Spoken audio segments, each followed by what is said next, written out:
తెలుగు రాష్ట్రాల్లో అతిపెద్ద lift manufacturer lifts ట్రై.com dealership కూడా ఇవ్వబడును. నమస్తే అమ్మా. నమస్తే అమ్మా.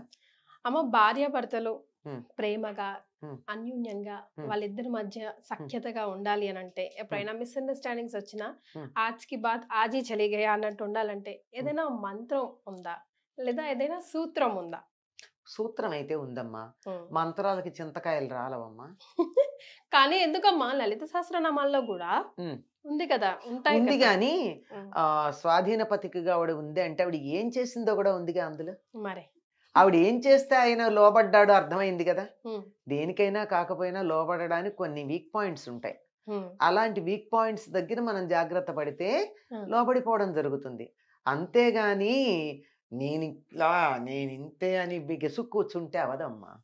ఎవరినైనా మనం ప్రేమతో విషం తాగించచ్చు గాని కోపంతో ద్వేషంతో పాయసం కూడా తాగించలేం అని ఒక సిద్ధాంతం ఉంది. ఎవరిదాకానో కాదు, భార్యాభర్తల విషయంలో కూడా అంతే. ఇద్దరి మధ్య అన్యోన్యంగా ప్రేమ ఉండాలి అంటే ఇద్దరిలో ఎవరో ఒక్కళ్ళు తగ్గాలమ్మా. ఎవరు తగ్గాలి అంటే వీళ్ళు అని నియమం లేదు, మనస్తత్వాల బట్టి. ఒకళ్ళు బాగా అహంకారం ఉన్న వాళ్ళు ఉన్నారు, ఒకళ్ళు కొద్ది సాత్వికంగా ఉన్నారు. సాత్వికంగా ఉన్న వాళ్ళు తగ్గడం తేలిక, హ్యాపీగా నడిచిపోతుంది. అహంకారంగా ఉన్న వాళ్ళని తగ్గాలి అని ఎదురు చూస్తూ ఉంటే వీళ్ళేమో, ఈ సాత్వికంగా ఉన్న వాళ్ళేమో గట్టిగా ఉండలేరు, వాళ్ళు తగ్గితే ఇంకా సంసారం ఏమిటి అని చేత ఏదో ఒకటి ఎక్కడో ఒక్కడ వీళ్ళు వాళ్ళు కూడా సర్దుకోవాలి. ఈ అహంకారంగా ఉన్న వాళ్ళ దగ్గర వీళ్ళు రెండో వాళ్ళు కొంచెం తగ్గారనుకో. ఎందుకంటే అహంకారం ఆడవాళ్లలో కూడా ఉండొచ్చు, మగ ఆడ అని చెప్పట్లా నేను. కొంతమంది ఆడవాళ్ళు అహంకారంగా ఉంటే మగవాళ్లే తగ్గి ఉండేవాళ్ళు మనకు కొన్ని కుటుంబాలు కనపడుతున్నాయి, సంసారాలు. ఈ బాగా అహంకారంగా ఉన్న వాళ్ళు యువతల వాళ్ళు తగ్గి ఉంటే కొన్ని సందర్భాల్లో అనుకుంటారు, ఎప్పుడు వాళ్లే కదా, నా మాటే వింటున్నారు కదా, పోన్లే వాళ్ళ మాట కూడా ఇప్పుడు నా విందామన్న భావన కలుగుతుంది. లేదా వీళ్ళే చెప్పొచ్చు, ఎప్పుడు నీ మాటే చెల్లుతోంది కదా, ఈ ఒక్కసారికి నా మాట అన్నప్పుడు ఒకసారి కాకపోతే ఒకసారి కన్సల్టేషన్ ఉంటుంది. కనుక అసలు ప్రేమ అన్నది ఉన్న చోట నిజంగా ప్రేమ కనుక ఉన్నట్టయితే నువ్వా నేనా అన్న అహంకారం ఉండదమ్మా. కరెక్ట్ అమ్మా. హీరో సూర్య గారిది ఒక ఇంటర్వ్యూ చిన్నది బిట్ వైరల్ అవుతూ ఉందమ్మా, మీతో అది షేర్ చేసుకుంటా. అవసరం అయితే చూపిస్తాను కూడా మీకు ఆ వీడియో. తన లైక్ వెరీ సూపర్ స్టార్ ఆయన తమిళ ఇండస్ట్రీలో. బహుశా మీకు పేరు చెప్పగానే గుర్తొచ్చి ఉంటారు, ఇఫ్ నాట్ ఆల్సో చూడగానే మీరు గుర్తుపడతారు. అంత పెద్ద హీరో, లైక్ ఇప్పుడు తమిళ ఇండస్ట్రీలో he's happening, he's still doing movies. కానీ ఇప్పుడు తన వైఫ్ జ్యోతిక తను వెబ్ సిరీస్ లో బాగా చేస్తుందని చెప్పి హీ షిఫ్టెడ్ టు బాంబే. అయితే ఒక ఇంటర్వ్యూలో తను అడుగుతుంది, అదేంటి ఇంత టాప్ హీరో కదా మీరు, ఈ టైంలో ఇలా ఎందుకు షిఫ్ట్ అయ్యారు, that's because of only your wife అంట, అందులో నిజం ఉందా అని అడిగితే ఇదిగోండమ్మా, he said these words, I want you to listen it. I don't know, I can never match that, but I definitely learn a lot from her. That's so lovely. Is it true? I read this online that you moved to Mumbai because she was working in a web series? See, which I think is just amazing, by the way, if it's true. At the age of 18, 19, she shifted to Chennai, and almost another 27 years. It was only 18 years in Mumbai and almost 27 years in Chennai. And she was with me, with my family, and she gave up her career and her friends, or whatever a man needs, a woman also needs that. Thank you. She needs those vacations, she needs those friends, she needs her financial independence, she needs respect, she needs her gym time, she needs her fitness, whatnot. Whatever we crave for, I think they equally need it. And why take away her time from her parents and her lifestyle and what she loves to do?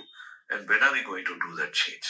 Why it's always me, me, myself is what the thought was. And I'm happy to see that growth in her as an actor also here.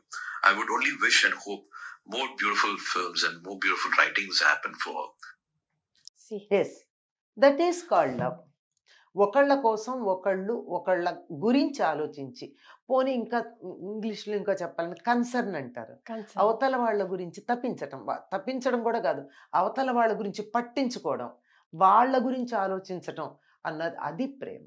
After 30 years of marriage at least he realised. అసలు realised కాదు, he realised, he loves her and she loves him.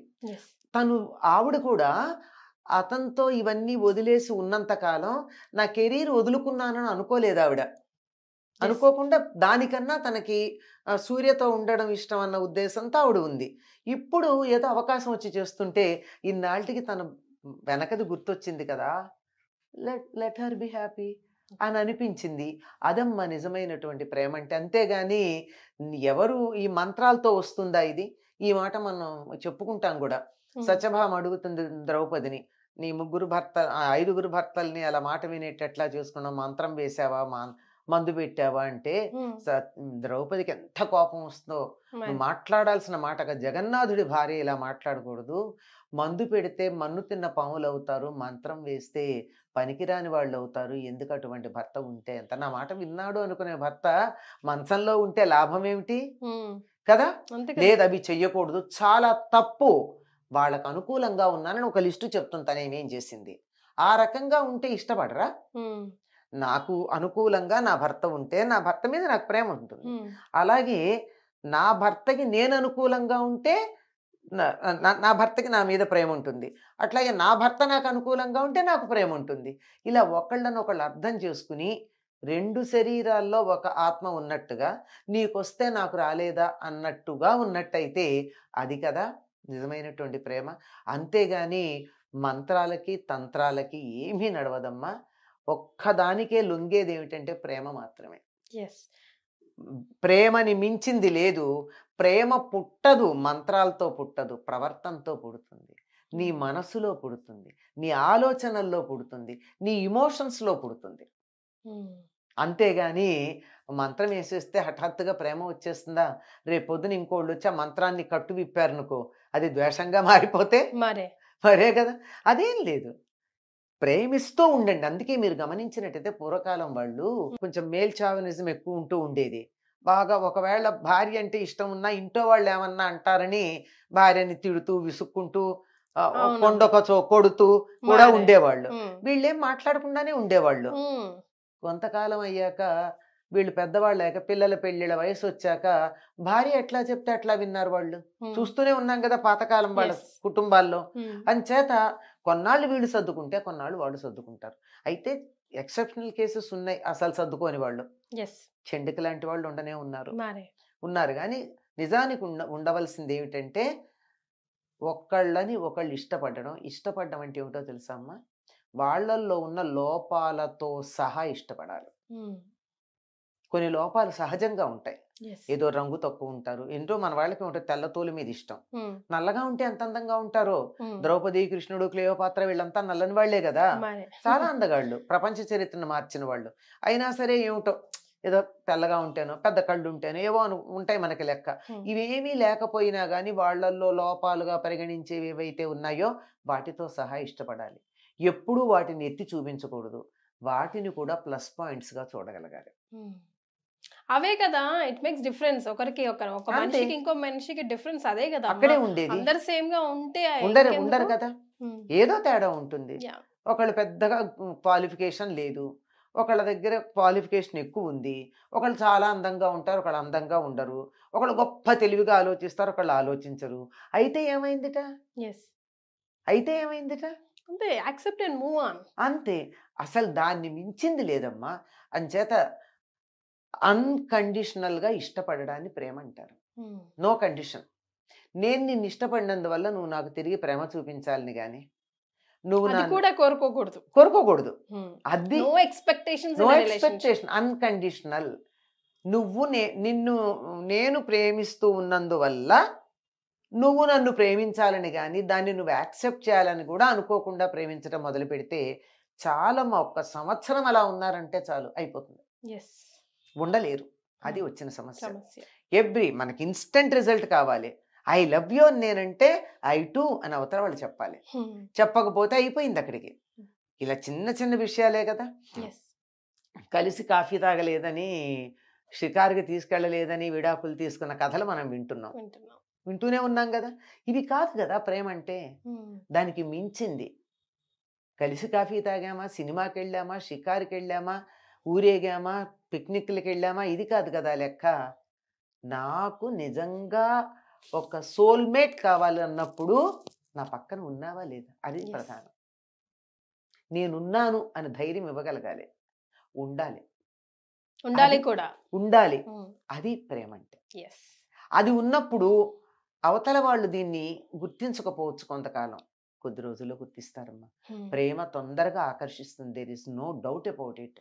ప్రేమని మించిన శక్తివంతమైనటువంటిది మరొక్కటి లేనే లేదు. కాకపోతే మనం అంత గట్టిగా ప్రేమించం గనక మనకి ఫలితాలు బాగా రావు. అది. అంతే. థింక్ అంతే. మనమంతా కూడా మతలబి.